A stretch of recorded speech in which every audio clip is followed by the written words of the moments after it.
Il est 13 heures, bonjour à tous, bienvenue à tout le monde dans notre réunion habituelle, ma réunion quotidienne, où nous enseignons donc la foi pratique par et la prédication des miracles. Et aujourd'hui, on a un sujet encore très important que le Saint-Esprit a mis sur mon cœur afin que nous puissions le partager ensemble pour que la marche chrétienne puisse bien avancer.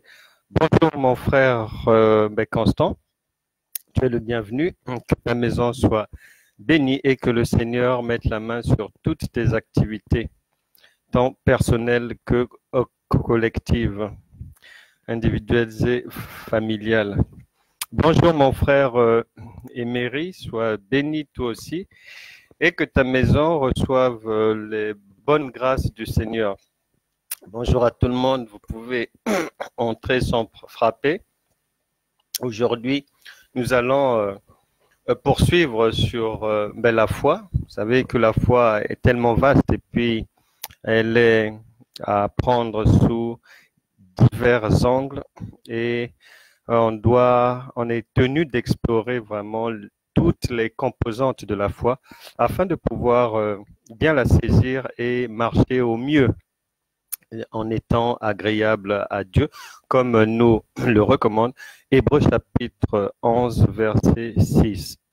Aujourd'hui, nous allons sur le sujet intitulé « La foi, c'est le Christ en nous ».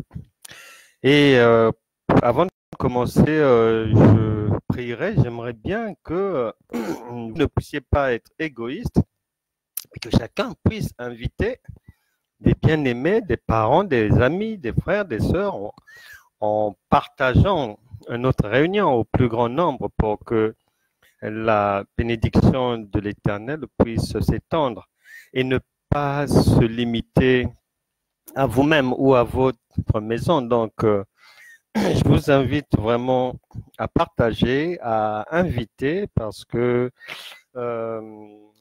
les temps sont mauvais et le plus grand nombre, là est notre souhait, doit être sauvé de cette génération vraiment qui va dans tous les sens, dans ce monde dangereux, corrompu, pervers, un monde en déclin. Donc, il y a lieu vraiment de faire votre part en partageant les vidéos, en partageant ces réunions pour que d'autres puissent aussi en être les bénéficiaires des grâces du Saint-Esprit. La foi, c'est le Christ en nous. C'est notre sujet du jour. Et d'entrée de jeu, il y a quand même intérêt à ce qu'on se demande parce que tout le monde peut le dire, tout le monde peut pérorer au sujet de la foi, mais vraiment, il y a lieu concrètement qu'on aille encore vérifier un peu ce que c'est que la foi au sens divin, en fait, au sens biblique.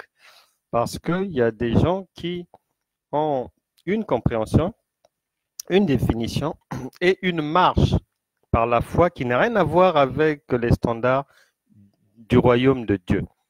Donc, dans le royaume, la foi qui relève du royaume de Dieu n'est pas frelatée, c'est une foi dont les composantes sont précises et doivent être présentes afin que la foi puisse fonctionner, puisse agir. Et en se demandant qu'est-ce que la foi, pour faire simple, on peut résumer cela mais rapidement en disant que la foi, pour en donner une définition brève, c'est la manifestation de la divinité en nous. C'est la manifestation du caractère de Dieu, du caractère de Christ en chacun de nous. C'est pour ça que dans le psaume 82, vers les versets 5 et 6 là-bas, il est dit que ne vous ai-je pas dit que vous êtes des dieux? Tout simplement parce que nous avons reçu, en tant qu'enfants de Dieu, une partie du caractère de Dieu, une partie de ce qui fait la divinité. Et ce caractère, lorsqu'il est en nous, par le Saint-Esprit, celui qui n'a pas le Saint-Esprit ne peut pas marcher par la foi ou posséder une foi biblique, on va dire. Parce que la foi, c'est le caractère de Dieu, mais ce caractère jaillit en nous suite à la venue en nous du Saint-Esprit. Donc c'est cette présence du Saint-Esprit qui va créer les conditions de la marche par la foi. Et c'est pour ça que lorsque quelqu'un a la foi, la Bible déclare que vous êtes le sel de la terre, la lumière du monde. Donc ce qui veut dire, en d'autres termes, que si vous êtes chrétien, si vous avez la foi, donc vous devez éclairer les autres. Lumière du monde parce que ce monde est ténèbre. Ce monde, par son mode de fonctionnement, mode de pensée, par son accoutrement, est vraiment ténébreux. Et lorsqu'on a la foi, lorsqu'on est chrétien, on a donc la charge de non seulement faire apparaître la divinité en nous, mais d'aider les autres à sortir des ténèbres, à sortir de la vieille manière de vivre que nous avons hérité de nos pères, sortir des mauvais comportements. Nous devons sortir des mauvais schémas de pensée. Parce que ces choses-là peuvent nous empêcher de manifester concrètement la foi. Et dans les composantes de la foi, puisque la foi, on a dit, c'est la manifestation du caractère de Dieu en nous, donc qui devient visible. Et qu'est-ce qu'il y a dans ce caractère? Mais qu'est-ce qui fait que, par rapport à une autre personne qui ne connaît pas Dieu, qui n'est pas enfant de Dieu, comme vous, qui n'est pas en Christ, qu'est-ce qui fait la différence? Qu'est-ce qui fera la différence? Quels sont les éléments à travers lesquels la société, vos parents, vos amis, vos familles, votre époux, votre épouse reconnaîtront que vous êtes de Dieu? Alors, parmi ces éléments qui sont indispensables, c'est comme c'est-à-dire c'est comme une casserole au feu. Comme si on est en train de faire un plat. Il y a des ingrédients, il y a des composantes.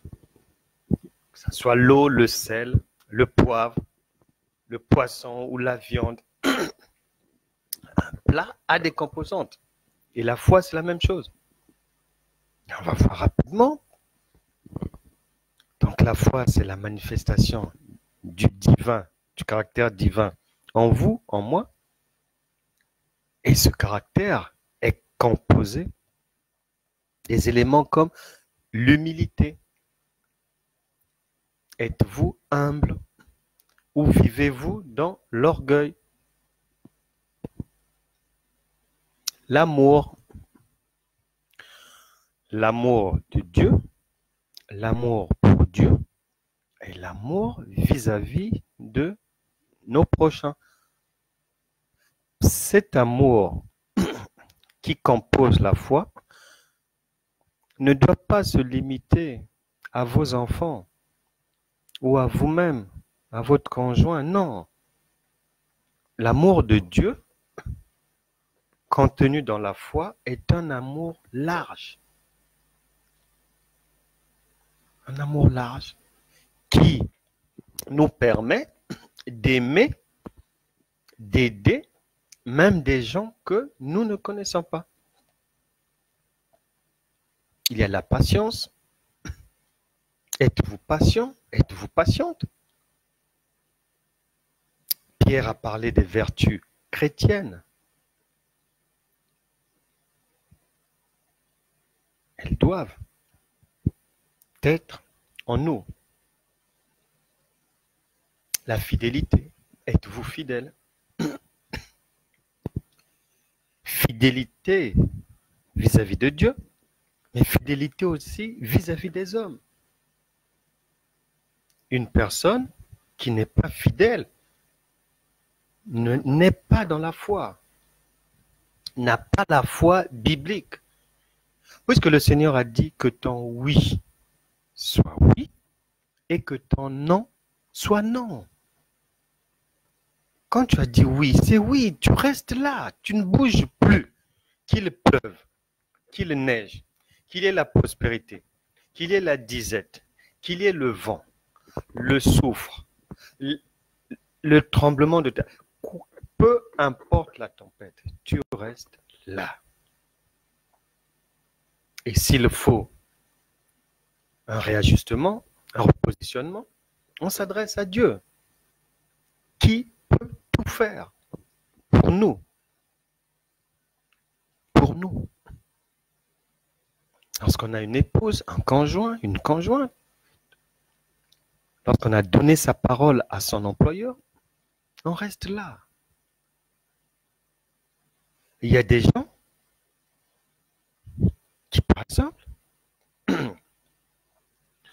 il inscrit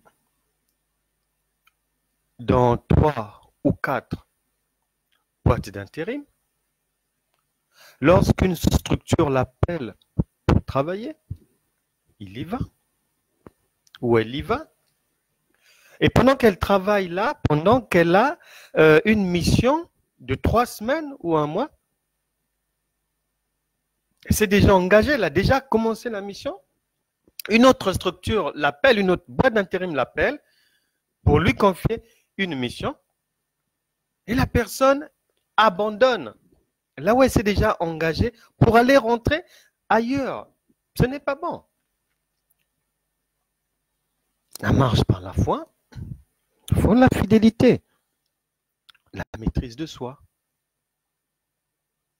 Est-ce que vous tombez amoureuse de tous les hommes que vous croisez dans la rue? Est-ce que vous êtes un homme qui déshabille tous les collègues au travail dans ses pensées? Il faut avoir la maîtrise de soi. Si vous étiez volage,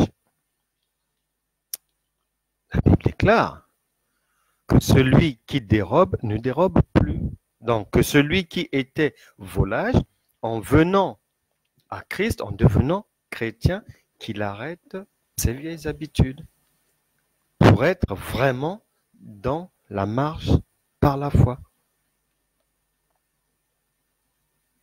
Il faut avoir du courage.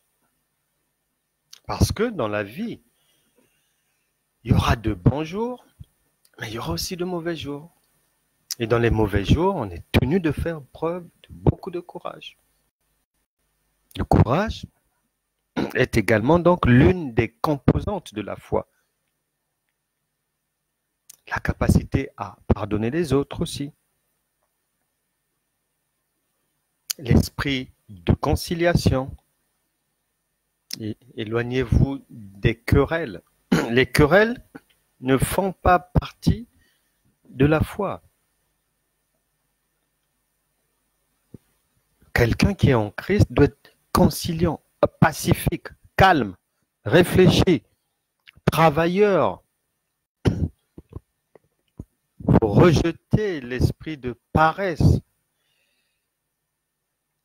ou l'esprit du monde qui consiste à vouloir profiter, bénéficier, s'endormir sur les aides sociales.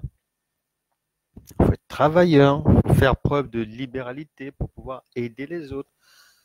pour encourager la propagation de l'évangile, de la bonne nouvelle. Il faut avoir une espérance, de la douceur. Nous sommes sur les composantes de la foi. L'honnêteté. Où en êtes-vous avec l'honnêteté? Est-ce que vous êtes devenu honnête? Ou est-ce que vous l'êtes encore à moitié? Mais le vœu de Dieu serait que vous puissiez devenir complètement honnête et vous promener avec des vêtements propres. Dans les composantes de la foi, il y a aussi le rejet de la souillure, rejet de la perversion. Il n'y a pas ça dans la marche par la foi. Il n'y a pas de médisance. Quelqu'un qui prétend être dans la foi, la marche par la foi, ne médit pas. Il est ami de bien et éloigné du mal. On se tient à distance du mal. On s'éloigne du mal. Car dans ce monde, il y a deux entités qui cohabitent. Les forces du bien et leurs agents, et les forces du mal et leurs agents. Il n'y a pas une troisième zone. Elle n'existe pas encore. Le jour où elle verra le jour, on le saura. Donc, on doit s'éloigner du mal. Donc, il y a plusieurs composantes de la foi. La confiance en Dieu aussi, la prière, la méditation de la parole de Dieu. On ne peut pas dire qu'on a la foi si on ne parle pas avec Dieu par la méditation de sa parole. Non, c'est pas possible. Et donc, une fois qu'on a dit que la foi, c'est la manifestation du caractère de Dieu à travers nous, et qu'on a défini les composantes de la foi, maintenant la question que l'on devrait se poser, c'est de se dire, mais cette foi, elle sert à quoi? Est-ce que on devient enfant de Dieu? Est-ce que on s'investit dans des activités chrétiennes de manière quotidienne, hebdomadaire, étant entre la maison et l'assemblée, ou bien la maison, l'assemblée à l'extérieur, visitant les frères malades, encourageant ceux qui sont faibles, propageant la bonne nouvelle, distribuant la parole de Dieu. Est-ce que toutes ces activités-là ont-elles un but ou pas? Quel est le but de la foi? Quel est l'objectif de la foi? Donc cette foi à laquelle on aspire en devenant enfant de Dieu, elle a un objectif puisque Dieu ne fait rien sans faire des projets. Et si quelqu'un donc demande, se pose la question, à quoi sert la foi? Mais nous avons la réponse. Nous avons la réponse. En une phrase, la foi sert à poursuivre l'œuvre commencée par Jésus-Christ et qui nous a légué en héritage. C'est pour ça qu'il est dit que nous sommes co-héritiers et co-ouvriers avec Christ. Est-ce que vous poursuivez l'œuvre de Christ dans votre vie? Est-ce que les gens reconnaissent en vous les composantes de la foi que nous venons d'énumérer ensemble? Est-ce que quelqu'un vous a déjà dit que vous ressemblez à Dieu? Est-ce que votre entourage accepte même votre conversion? Ou bien il y a des gens qui en doutent lorsqu'ils vous observent, lorsqu'ils vous voient? Parce que même les païens savent quels sont les objectifs de la foi. Ils savent quel est le but principal de l'Église. Donc, ils sont à même de constater que les gens sont en conformité avec les objectifs de la création de l'Église, ou bien si ce qu'ils voient, ce qu'ils constatent est éloigné de ce dont ils sont informés. Donc la foi sert à poursuivre l'œuvre de Christ. Si quelqu'un veut savoir où est-ce que cela a été dit, mais c'est Jésus lui-même qui l'a dit, son testament est là. Jean, évangile de Jean, chapitre 14, au verset 12. Son testament est là. En vérité, je vous le dis, celui qui croit en moi fera aussi les œuvres que je fais. Posons-nous la question maintenant. Lorsque Jésus nous le dit, parce que Dieu ne s'adresse jamais aux morts, mais aux vivants. Donc là, le Saint-Esprit qui est en vous, en moi, s'adresse à nous en disant que si tu crois, tu vas faire ce que j'ai fait. Maintenant, ce qu'il a fait, c'est quoi? La liste est longue. Et la Bible déclare que on ne pouvait pas tout relater. Il n'y aurait pas de place.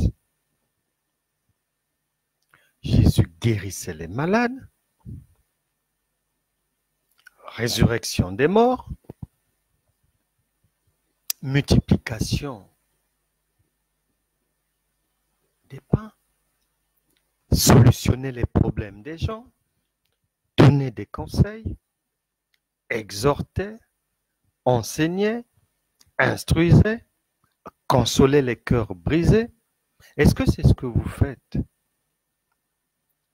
Parce que il est en vous par le Saint-Esprit pour poursuivre son œuvre. En vérité, je vous le dis, celui qui croit en moi fera aussi les œuvres que je fais et il en fera de plus grandes. Qu'avez-vous déjà fait que l'on peut classer comme faisant partie de la suite des œuvres de Christ?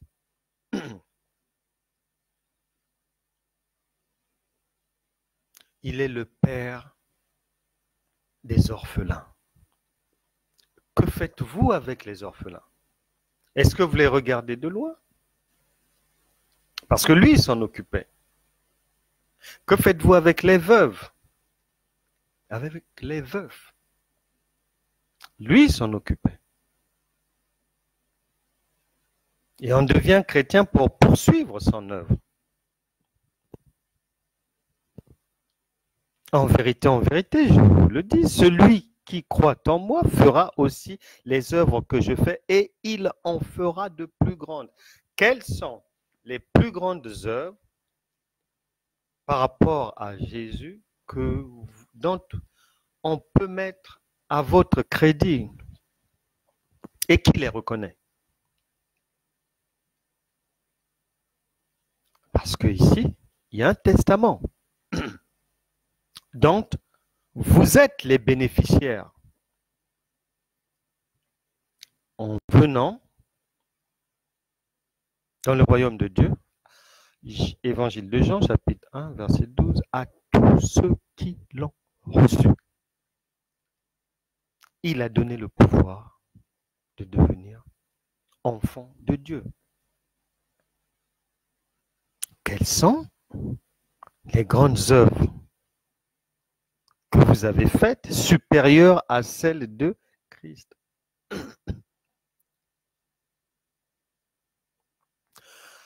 Pierre, Paul, Jésus, qui étaient des chrétiens comme vous, et même des gens qui n'avaient pas l'Esprit de Dieu, comme les Élisée, les Élie, ont ressuscité les morts. Où en êtes-vous avec la résurrection des morts? Votre prière a-t-elle déjà ressuscité quelqu'un? Peut-être pas physiquement, mais relancer la vie de quelqu'un qui était perdu, découragé, abandonné, à l'hôpital, malade.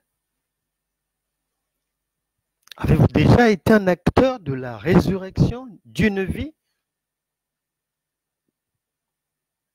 Résurrection des finances de quelqu'un? Avez-vous déjà permis à quelqu'un qui s'était retrouvé dans la rue de retrouver un toit? C'est ça la résurrection. Elle est multi-axe.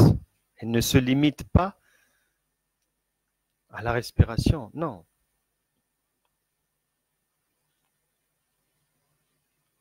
Avez-vous déjà imposé les mains à quelqu'un qui a été guéri? Parce que si vous avez la foi, voilà, vous en avez reçu le pouvoir. Vous êtes porteur d'un testament. Et le Saint-Esprit est maintenant en vous pour accomplir ces œuvres-là. Les œuvres de Christ.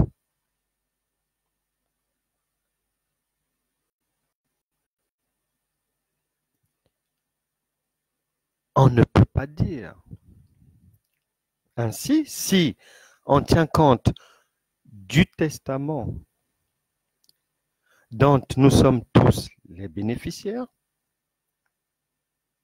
et du pouvoir légué de faire des choses plus grandes.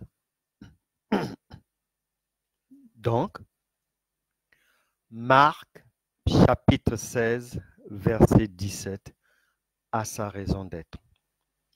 Puisque cette parole,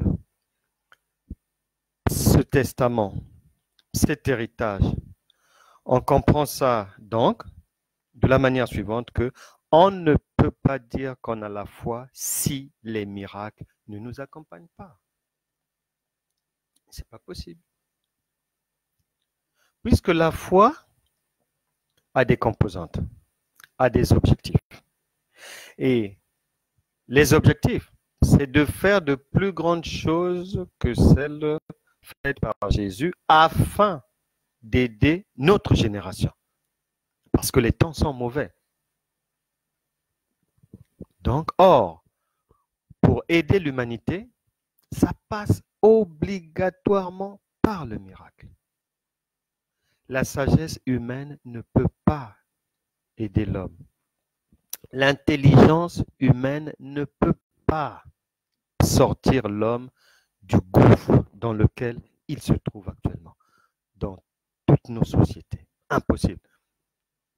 Il n'y a que l'intelligence d'en haut, la sagesse d'en haut qui peut le faire.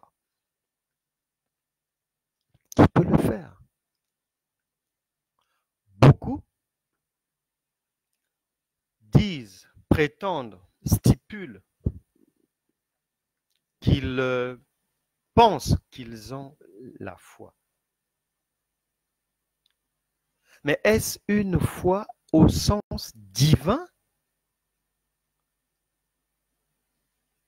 Il y a un questionnement là. Parce que lorsque le Seigneur nous fait comprendre que le royaume de Dieu a son fonctionnement. Il ne fonctionne pas que comme le monde des ténèbres, non.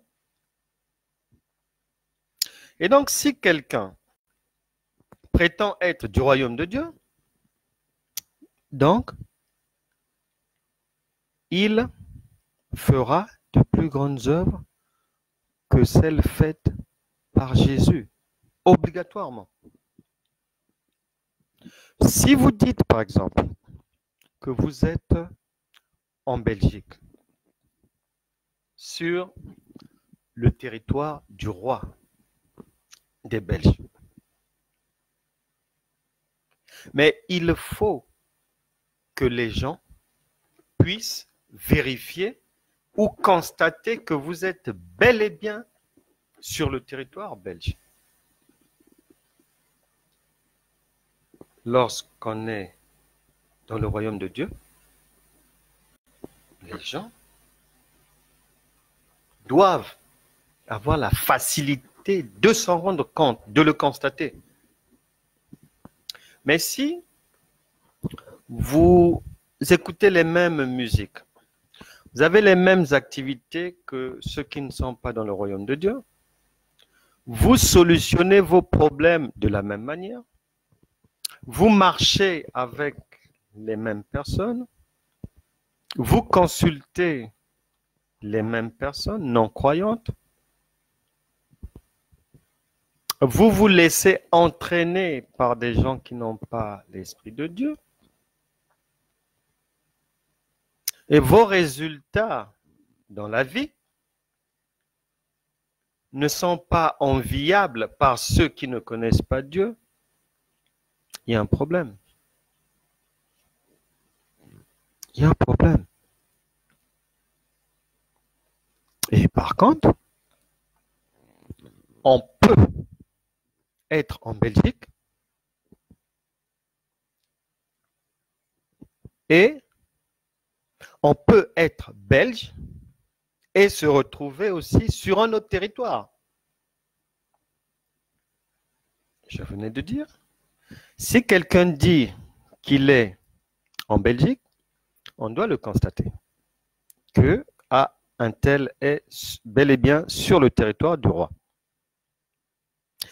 Et si l'on est belge, il se peut que l'on se retrouve à l'extérieur du territoire belge. C'est possible. Ainsi, beaucoup de chrétiens ne sont pas dans le royaume de Dieu.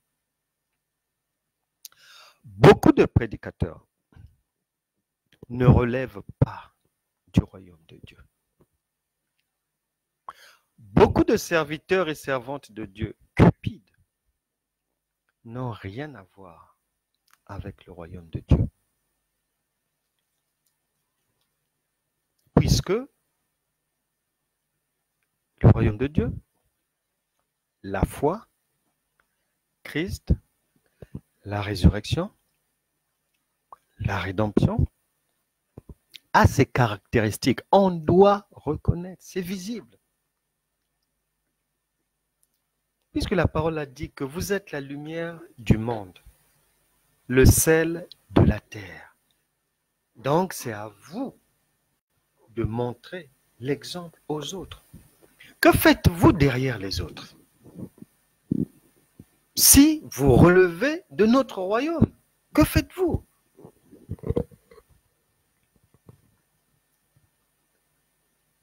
Il y a des caractéristiques reconnaissables, manifestables. Et puis, deuxièmement, lorsqu'on est du royaume de Dieu, lorsqu'on a la foi, le Saint-Esprit, Christ en nous, on opère dans le surnaturel. Puisque c'est un royaume surnaturel. j'ai échangé avec une personne qui, après avoir lu un ouvrage que je lui avais offert, m'a appelé pour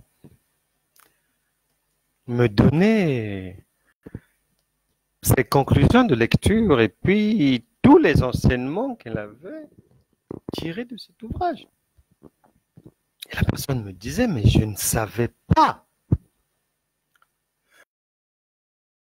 que le monde invisible, le monde spirituel, était supérieur. Je lui disais oui. Mais les chrétiens, même les chrétiens l'ignorent. L'ignorance, c'est quoi? C'est pas le fait d'avoir entendu ou d'entendre ou de savoir qu'il y a deux mondes, invisibles et visibles, les méchants et les bons. C'est pas là le plus important.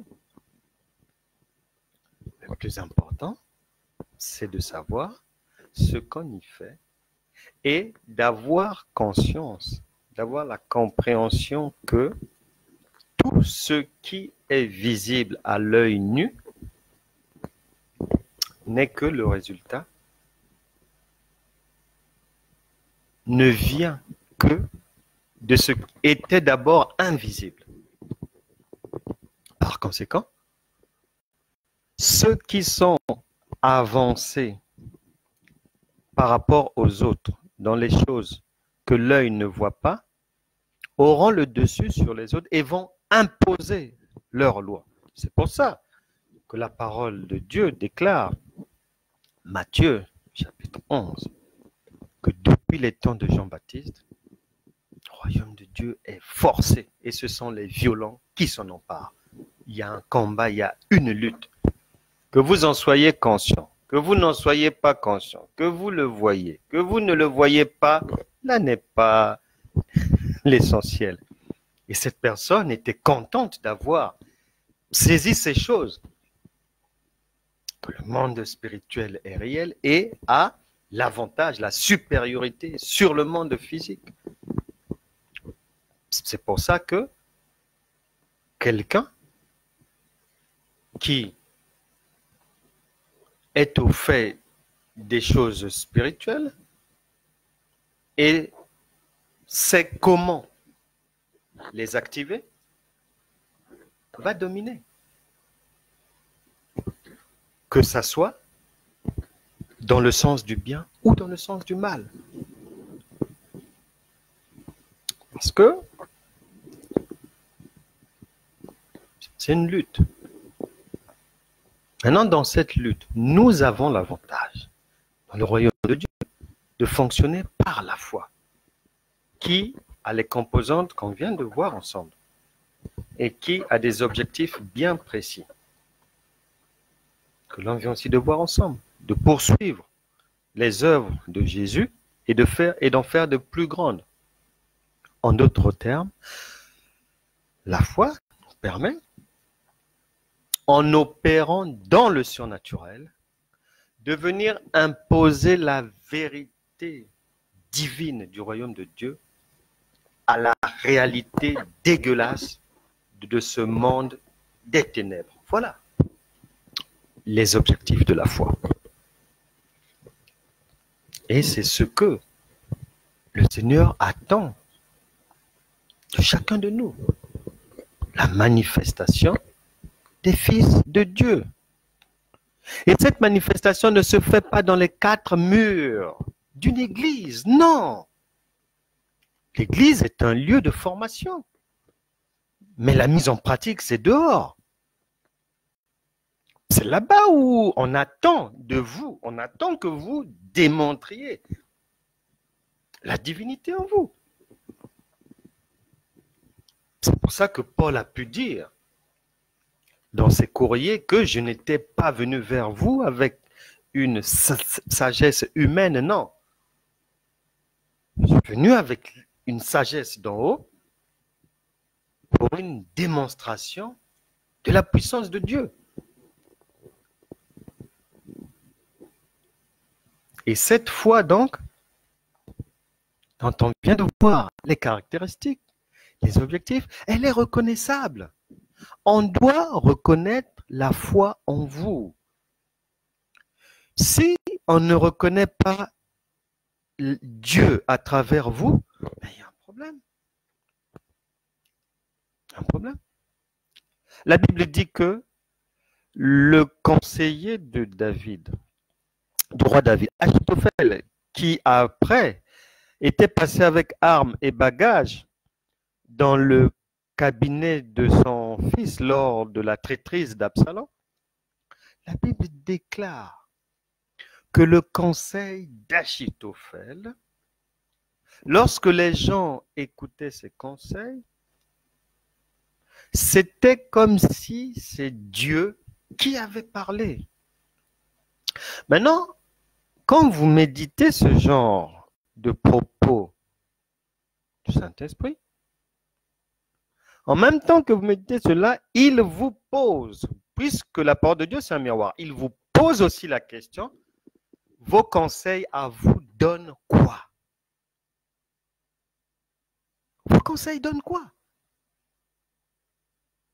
Est-ce que ces conseils permettent aux gens de passer de la tristesse à la joie? Ou vos conseils envoient les gens vers la perdition? Ou manquent de souffle pour pouvoir redonner du courage à quelqu'un? La foi est reconnaissable. La foi, c'est Dieu en vous. Il doit être reconnaissable. Vous êtes le sel de la terre, la lumière du monde. Donc, des personnes qui doivent donner envie aux autres, en termes de sel, et lumière du monde, éclairer les autres, afin de poursuivre les œuvres de Jésus, qui attend de chacun de nous de plus grandes œuvres. Et pour que nous n'ayons pas d'excuses, il est venu en chacun de nous par le Saint-Esprit. Il n'y aura pas d'excuses. La foi est reconnaissable. Dans les siècles passés, lorsque le Saint-Esprit n'était pas encore descendu, la foi était déjà reconnaissable, même sans le Saint-Esprit en l'homme.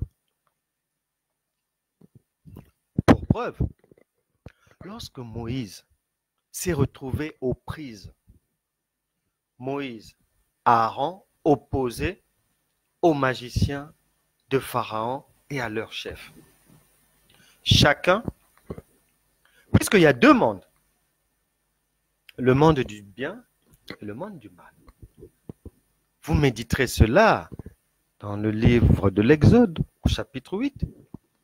Ce combat qui existe encore aujourd'hui. Même si vous n'en avez pas conscience, il se déroule avec votre inconscience. Et vous êtes au milieu du combat, subissant les choses. Si vous n'êtes pas averti, les magiciens, Moïse, Aaron, et Moïse ont fait une première démonstration. Les forces du mal ont répondu. C'était une lutte coup pour coup. Il y a toujours un camp qui doit l'emporter sur l'autre et imposer sa loi, obligatoirement. Et au bout du compte, les magiciens ont dit à leur chef Pharaon que cette épreuve-là, nous ne pouvons plus arriver jusqu'à là-bas. Nous n'avons pas la solution pour faire une quelconque démonstration ou anéantir ce que nous voyons là. Et ils ont dit à Pharaon, ça, c'est le doigt de Dieu. Et donc déjà à cette époque-là, Dieu était reconnaissable. Et il doit en être de même pour vous, que ce soit sur votre lieu de travail, dans la famille, dans la société. On doit reconnaître. On ne devient pas chrétien pour vivre comme un païen, non. Mais non. C'est même trahir son camp, c'est une haute trahison, c'est de la traîtrise. C'est salir Dieu, salir son nom. La Bible déclare, on ne se moque pas de Dieu. Lorsqu'on l'a reçu, lorsqu'on rentre dans le royaume de Dieu, lorsqu'on débute la marche par la foi, c'est pour aller être un digne ambassadeur du Christ. Et la foi est reconnaissable en vous, en ce sens que la foi n'envie pas quelqu'un. La foi n'est pas, elle ne peut pas être jalouse. Lorsqu'on marche par la foi, on n'envie pas les autres. On ne les jalouse pas. On pardonne facilement. Et on accepte facilement le pardon. Et la foi est reconnaissable en vous en ce sens que, comme le Saint-Esprit est en vous, il y aura des choses étranges dans ce surnaturel-là. Parce que lorsqu'on a la foi et que Christ est en nous, vous constaterez que des fois, même vos erreurs, les gens vont dire que là, vous avez bien fait. Alors que vous-même, dans votre propre conscience, vous saviez que je m'étais trompé ou il fallait que je fasse comme ça. Bon, j'ai déjà dit comme ça, bon, ça reste comme ça. Et vous êtes surpris après, on vient vous dire que vraiment, c'est excellent. Vous dites, tiens, la foi permet de redresser les choses courbées. Et lorsque Jésus, notre modèle, finit sa mission, nous passe le témoin du testament, des œuvres à accomplir glorieuses, et nous donne les pleins pouvoirs, nous sommes maintenant dans le régime de l'esprit de vie, l'esprit de la résurrection, où tout ce qui n'allait pas doit maintenant marcher. Là où on avait échoué, on va maintenant réussir. Là où c'était un célibat chronique, un conjoint va se présenter devant la porte. Ou une conjointe pour les hommes. L'entreprise qui ne marchait pas va marcher. La maladie, elle va partir. Donc, dans le règne de l'esprit de vie, le nôtre actuellement, si à l'époque de Moïse, la foi a pu être reconnue, mais aujourd'hui, elle est obligatoirement, elle doit être reconnaissable, puisque, et là, ça doit nous interpeller.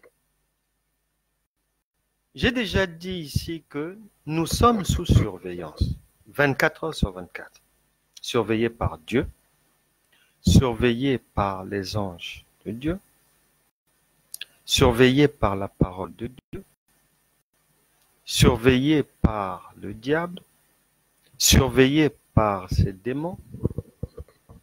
Et hier, j'ai dit, ou avant-hier, que même l'État surveille ses citoyens. Et là, maintenant, en ce qui concerne la foi, elle n'est pas reconnaissable seulement par ceux qui sont dans le Seigneur. Elle n'est pas reconnaissable seulement par les incroyants qui vont reconnaître la lumière de Dieu en vous, les œuvres de Jésus en vous. Mais c'est merveilleux. Même les démons reconnaissent la foi, si elle est en vous ou pas. C'est incroyable. Même les démons reconnaissent si la foi dans une personne ou pas.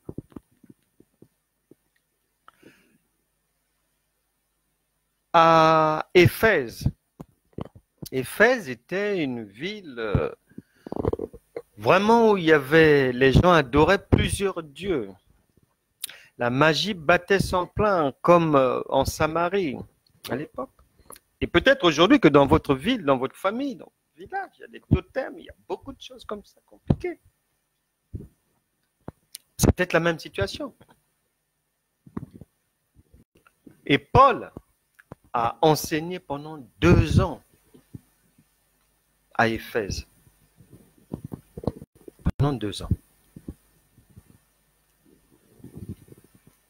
Et dans cette ville, comme il y avait et les satanistes et ceux qui adoraient des dieux étrangers et les enfants de Dieu, des disciples, et il y avait aussi des chrétiens mais non habités par l'Esprit de Dieu, comme on les retrouve aujourd'hui. Et à l'époque, c'était des sacrificateurs juifs qui n'avaient pas l'Esprit, puisqu'ils marchaient selon la loi. Or, la loi avait été changée par la venue de Jésus. Ils étaient encore en retard, comme beaucoup d'assemblées aujourd'hui, qui ne peuvent pas opérer. Donc, les fidèles ne peuvent pas opérer dans le surnaturel parce qu'ils en sont encore au rudiment du passé. Qui manquent de vie, qui sont improductifs. Et donc, dans cette ville, il y a des gens d'une famille, des fils d'un sacrificateur, un prêtre juif, un grand prêtre, ses enfants. C'est incroyable. Au lieu de suivre le Père, mais ce qui est bien, c'est qu'ils avaient vu que le Dieu du Père, la religiosité du Père, la marche chrétienne du Père ne menait nulle part, manquait de vie. Alors ils vont faire quoi? Ils vont essayer par des voies et moyens, ils vont observer l'apôtre Paul qui a enseigné pendant 2 ans à Éphèse. Ils vont l'observer, ils vont l'observer, ils vont l'observer. Bien qu'ils vont l'observer, mais au lieu de se rapprocher de Paul pour avoir les enseignements qu'il fallait, pour avoir la base, pour avoir la fondation qu'il fallait, pour recevoir l'Esprit de Dieu. Ils sont partis opérer, ils ont voulu opérer dans le surnaturel sans l'Esprit. Et donc là, ils vont se pointer avec leur Bible dans la rue, maintenant chassant les démons et tout. Et ils étaient 7. Leur père, c'était le sacrificateur, Séva. Première personne, chasse les démons, chasse. Il tente de chasser comme ça. Et le démon va leur répondre. Puisque les démons reconnaissent la foi en une personne. Les démons vont dire ceci. Le démon dit, Acte chapitre 19, et au verset 15, l'esprit malin leur répondit, je connais Jésus et je sais qui est Paul. Donc voilà, on reconnaît la foi. Donc Jésus, ça passe, on reconnaît la foi en lui. Paul, ça va, il a le nécessaire surnaturel, ça va. Mais vous, qui êtes-vous?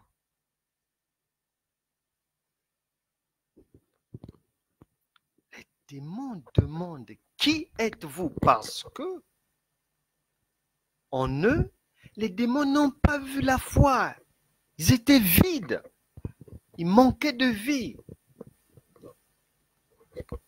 Et que disent les démons de vous aujourd'hui? Jésus a demandé à ses disciples, qu'est-ce que les gens disent de moi? Et aujourd'hui, on doit se poser la question. en ce qui nous concerne, qu'est-ce que les gens disent de nous? Et une fois que vous-même vous trouvez la réponse là-bas, vous entamez un deuxième questionnement. Qu'est-ce que les démons disent de vous? Parce qu'ils ont fait comprendre aux 7 fils de Séva que non, non, non, non, non, là, il n'y a pas de foi, c'est vide, complètement vide. Pour preuve, la Bible dit par la suite. Mais comment ça se termine? Ça se termine très mal. Toujours très mal pour ceux qui pensent être dans le royaume de Dieu, ceux qui pensent être chrétiens, ceux qui pensent être agréables à Dieu, et qu'au ciel, on ne les connaît pas. C'est très dangereux. Parce que ça se paye tâche un jour. Ayez une marche chrétienne vraiment sérieuse. On ne doit pas se tromper nous-mêmes par de fausses pensées, de faux raisonnements. Non. Dieu attend de nous du résultat. Et lorsqu'on est vide et que les démons même savent que là-dedans, il n'y a que de la semoule, il n'y a que du manioc ou des pâtes, écoutez ce que ça donne. Et l'homme dans lequel était l'esprit malin s'élança sur eux, se rendit maître de tous deux et les maltraita de telle sorte qu'ils s'enfuirent de cette maison nus et blessés. Ne courez pas le risque de poursuivre une marche. La marche chrétienne est surnaturelle, elle est spirituelle. Ne courez pas le risque de la poursuivre par la chair. C'est pour ça qu'on enseigne ici tous les jours. Parce que c'est risqué. Et ça se paye cash. Il y a une opposition de deux mondes. Maintenant, dans cette opposition, vaut mieux avoir la connaissance et savoir comment marcher pour être agréable à Dieu et même de manifester la divinité. Car ce qui est de Dieu est reconnaissable. Parler, là n'est pas le problème. Quelqu'un peut parler, se dire chrétien, se dire ceci, se dire... Là n'est pas le problème. Un jour, tout jaillira à la lumière. La vérité jaillira. Soit la personne sera félicitée, ou soit elle sera arrêtée. Et arrêtée par qui? Soit c'est Dieu qui arrête, ou soit ce sont les démons, avec Satan. Un jour, et on va finir par là, l'évangéliste américain Kevin McNulty et sa femme Leslie étaient en URSS. À l'époque, c'était l'URSS.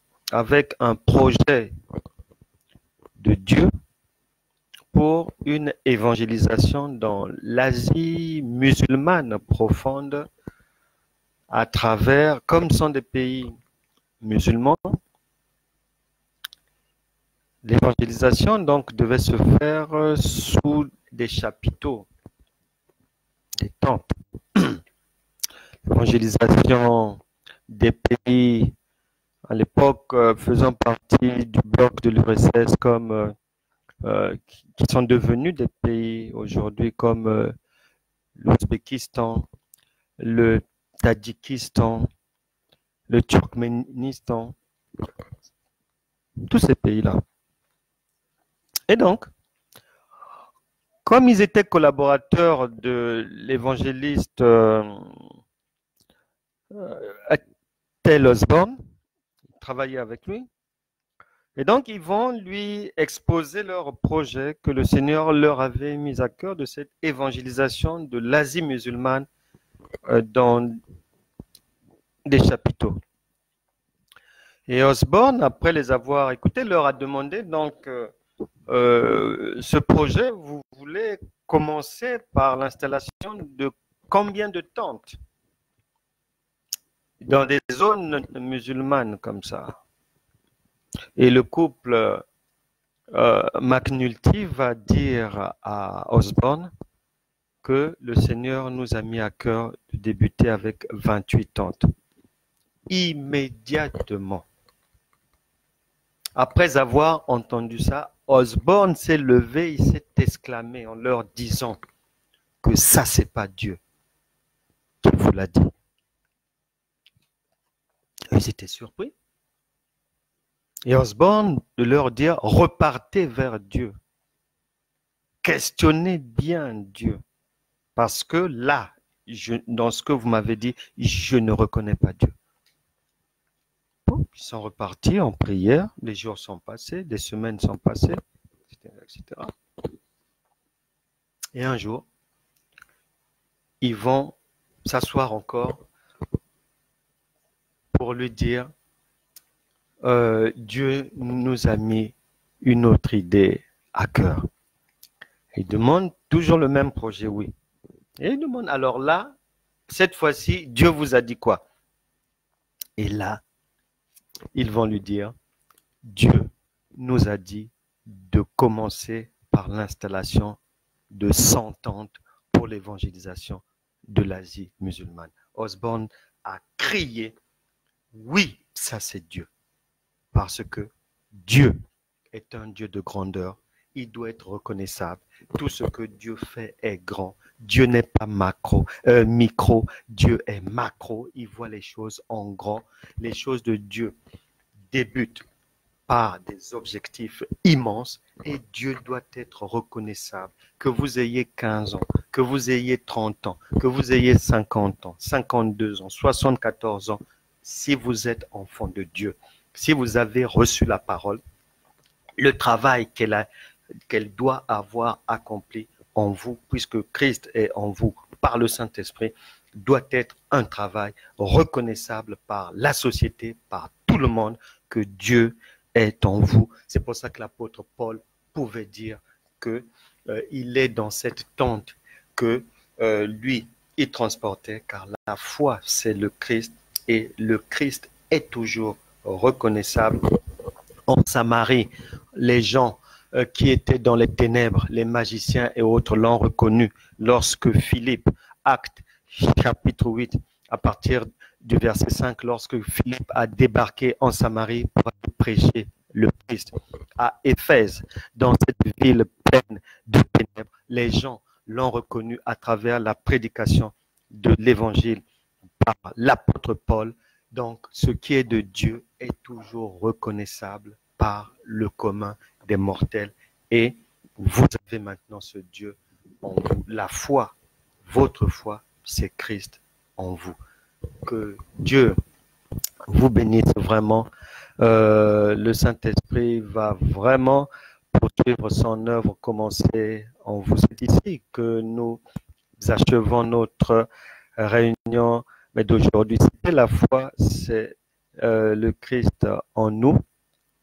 Et je vous souhaite de passer une excellente journée. Je vous embrasse tous. Soyez bénis dans vos familles, dans toutes vos activités. Croyez que Dieu est capable, même si vous avez échoué hier, demain, il vous fera réussir car il est avec vous. Vous êtes co-ouvrier, co-héritier de Christ. Et cette compréhension que vous avez pour mission d'accomplir de plus grandes choses, de plus grands miracles que ceux faits par Jésus-Christ, car il vous en a donné non seulement le pouvoir, mais vous en êtes également testamentaire. Donc, vous, si vous croyez en ce que lui a dit, vous le verrez s'accomplir parce qu'il est maintenant en vous par le Saint-Esprit. Soyez bénis. On se retrouve pour notre culte demain à 15 heures. Au revoir.